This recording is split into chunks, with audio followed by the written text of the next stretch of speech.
నమస్కారం. Welcome to JP news. పేదల ఆరోగ్యానికి కూటమి ప్రభుత్వం కట్టుబడి ఉందని, ముఖ్యమంత్రి సహాయ నిధి నిరుపేదలకు నిజమైన వరంగా మారిందని వెంకటగిరి ఎమ్మెల్యే కురుగొండ్ల రామకృష్ణ స్పష్టం చేశారు. శుక్రవారం వెంకటగిరిలోని ఎమ్మెల్యే కార్యాలయంలో నిర్వహించిన కార్యక్రమంలో ముఖ్యమంత్రి సహాయ నిధి కింద మంజూరైన చెక్కులను లబ్ధిదారులకు ఆయన అందజేశారు. ఈ సందర్భంగా ఎమ్మెల్యే మాట్లాడుతూ, గత వైసీపీ ప్రభుత్వ హయాంలో పేదలకు సరైన వైద్య సేవలు అందక తీవ్రంగా నష్టపోయారని విమర్శించారు. వైద్య రంగాన్ని పూర్తిగా నిర్లక్ష్యం చేసిన గత పాలన కారణంగా పేదలు ప్రాణాలతో పోరాడాల్సిన పరిస్థితులు ఏర్పడ్డాయని ఆరోపించారు. కానీ కూటమి ప్రభుత్వం అధికారంలోకి వచ్చిన తరువాత పరిస్థితులు పూర్తిగా మారాయని, పేదల ఆరోగ్యానికి అత్యున్నత ప్రాధాన్యం ఇస్తూ కార్పొరేట్ స్థాయి వైద్యాన్ని కూడా నిరుపేదలకు అందుబాటులోకి తీసుకువచ్చిందని తెలిపారు. ముఖ్యమంత్రి సహాయ నిధి ద్వారా వైద్య ఖర్చులకు ఆర్థిక భరోసా కల్పిస్తూ పేద కుటుంబాల్లో ధైర్యాన్ని నింపుతోందన్నారు. వెంకటగిరి నియోజకవర్గానికి చెందిన 63 మంది నిరుపేదలు వివిధ కార్పొరేట్ ఆసుపత్రుల్లో చికిత్స పొందగా వారి వైద్య ఖర్చుల కోసం 45,92,000 రూపాయల సహాయాన్ని ముఖ్యమంత్రి సహాయ నిధి ద్వారా అందజేశామని ఎమ్మెల్యే వివరించారు. పేద కుటుంబాలు కార్పొరేట్ ఆసుపత్రులకు వెళ్లి చికిత్స చేయించుకుంటున్నాయంటే దానికి కారణం కూటమి ప్రభుత్వం అందిస్తున్న నమ్మకం, ఆర్థిక భరోసానేనని ఆయన స్పష్టం చేశారు. ఈ సహాయ నిధి పేదల జీవితాల్లో కొత్త ఆశలు నింపుతూ కూటమి ప్రభుత్వం పాలనలో సంక్షేమం మాటల్లో కాదు చేతల్లో అని కనిపిస్తోందని ఎమ్మెల్యే కురుగొండ్ల రామకృష్ణ పేర్కొన్నారు. ఈ కార్యక్రమంలో వెంకటగిరి పట్టణ అధ్యక్షులు అవ్వారు సత్యనారాయణ, రూరల్ అధ్యక్షులు పప్పు చంద్రమౌళి రెడ్డి, డక్కిలి మండల అధ్యక్షులు కోటిరెడ్డి, ఇతర టీడీపీ, జనసేన, బీజేపీ నాయకులు, పార్టీ కార్యకర్తలు, లబ్ధిదారులు తదితరులు పాల్గొన్నారు.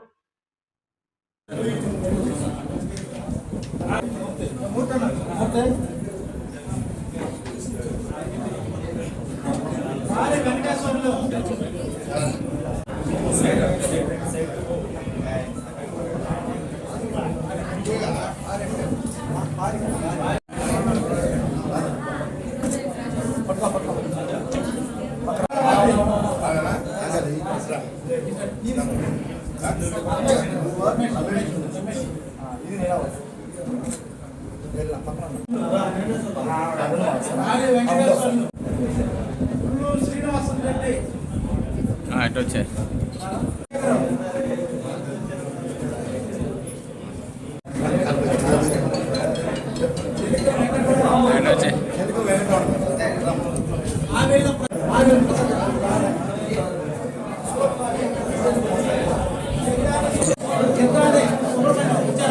సుబ్రహ్మణ్యం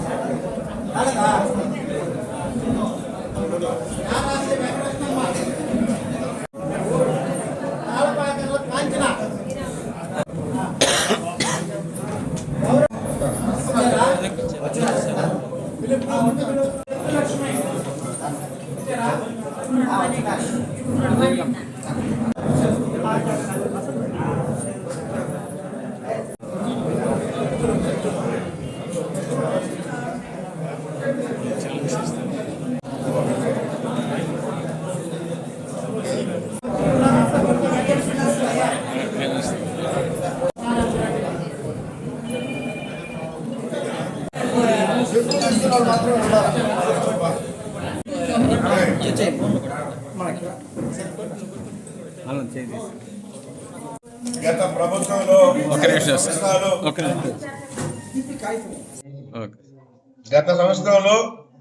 గతంలో జగన్మోహన్ రెడ్డి పరిపాలనలో ముఖ్యమంత్రి నిధి కింద ఎవరికి కూడా ఒక 1000 రూపాయలు ఇచ్చినటువంటి దాఖలాలు లేవు. ఈరోజు తెలుగుదేశం ప్రభుత్వంలో ముఖ్యమంత్రి చంద్రబాబు నాయుడు అయిన తర్వాత, అంతకుముందు కూడా ఇస్తా ఉన్నాం, మళ్ళా తెలుగుదేశం ప్రభుత్వం వచ్చిన తర్వాత ముఖ్యమంత్రి నిధి నుంచి పేదవాళ్ళు ఎవరైతే హాస్పిటల్ చూపించుకున్నారో వాళ్ళ బిల్లులు ఇస్తే వాళ్ళందరికీ కూడా ఈరోజు చెక్కులు పంపిణీ కార్యక్రమం చేయడం జరుగుతారు. ఆయన చెప్తాడు జగన్మోహన్ రెడ్డి, ఆయన మాటలకే ఆయన కోటలు దాటిపోయేట్టు మాడుతూ ఉంటాడు. చేసింది తక్కువ, చెప్పేది ఎక్కువ. తెలుగుదేశం ప్రభుత్వంలో చేసేది ఎక్కువ, చెప్పేది తక్కువ. ఎందుకంటే దూరదృష్టితో ఆలోచించి రోజు పరిపాలన జరుగుతారు. జగన్మోహన్ రెడ్డి పరిపాలనలో ఎక్కడ ఏ బ్యాంక్ కూడా పోయే పరిస్థితి లేకుండా అన్నింటిలో అప్పులు తీసి ఎక్కడ అభివృద్ధి చేశాడో ఎక్కడ ఏమీ తెలియదు. ఒక రోడ్డు వేసిన పాపాన్ని పోలా, ప్రజలకు ఇచ్చిన పాపాను పోలా ఏమీ లేకుండా ఈరోజు బ్యాంకు పోయే పరిస్థితి కూడా లేకుండా ఈరోజు కేంద్ర సహాయ సహకారాలతో మన ముఖ్యమంత్రి చంద్రబాబు నాయుడు ఈరోజు పరిపాలిస్తా ఉన్నాడు. ఆయన చేసిన అప్పులకి వడ్డీలుగా సరిపోతుంది మన రాష్ట్రంలో వచ్చేటువంటి నిధులు. కాబట్టి మన ముఖ్యమంత్రి అనుభవించాడు కాబట్టి ఈరోజు అన్ని రకాలుగా దేనిలో కూడా జంగకుండా అన్ని కార్యక్రమాలు చేపడుతూ ఒకవైపు అభివృద్ధి మరోవైపు సంక్షేమం అన్ని కూడా ఇస్తూ ఈరోజు పరిపాలిస్తూ ఉన్నారు. అందులో భాగమే పేదవాళ్ళ దృష్టిలో పెట్టుకొని ఈ చెక్కుల పంపిణీ కూడా చేస్తా ఉన్నాం. ఈరోజు మన వెంకటగిరి నియోజకవర్గానికి 63 మందికి 43,92,390 రూపాయలు ఈరోజు మన చేతుల మీదుగా ఇవ్వడం జరిగింది. గత ప్రభుత్వాలు ఏ ప్రభుత్వం కూడా ఇచ్చిన దాఖలాలు లేవు.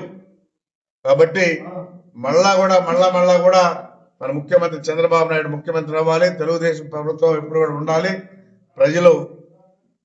ప్రజలకు ఎప్పుడు కూడా ఆయన సహాయ సహకారాలు ఉంటాయి. కాబట్టి మీరందరూ కూడా చెప్పుకొని గత ప్రభుత్వం ఏం చేశారు, ఇప్పుడు తెలుగుదేశం ఏం చేస్తుందో కూడా అందరికీ చెప్పి రేపు రాబోయే రోజుల్లో మంచి మెజార్టీతో తెలుగుదేశాన్ని గెలిపించాలని చెప్పని కూడా కోరుకుంటూ సెలవు.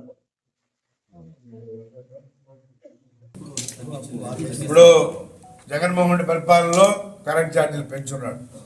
వాటిని ఈరోజు మన ముఖ్యమంత్రి వర్యులు ఆ ట్రూ ఛార్జెస్ కూడా తగ్గించి ప్రజలకి అందుబాటులో ఉండే విధంగా ₹4.80 కరెంటు యూనిట్ ఇచ్చే విధంగా ఏర్పాటు చేస్తామని చెప్పి తెలియజేస్తాం.